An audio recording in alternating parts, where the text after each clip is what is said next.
So on number 12, it asks you which fraction is greater, and you have to prove your reasoning without using decimals, common denominators, or multiplying.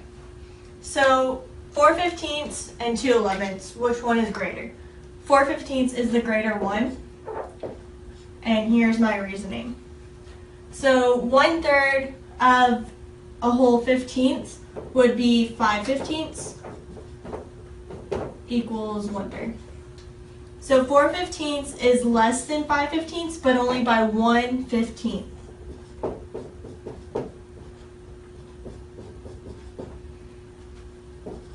By 1/15.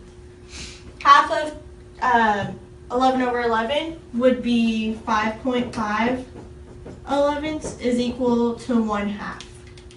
2/11ths is less than 1/4 of an 11th, because if you were to have 4.11ths, that would be greater than 1/4, but that's not even half of a half. So if we have 1/4 and 1/3, our 1/3 is bigger than 1/4, so 4/15 has to be greater than 2/11ths. And you can always double check yourself in your reasoning by dividing or figuring out the answer with multiplication, but you can't use that in your reasoning. But going back through this again, 5/15 is equal to 1/3, and 5/15 is greater than 4/15, but only by 1/15.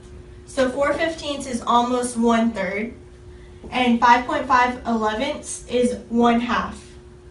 But 2/11ths isn't even 1/4 of a whole 11th.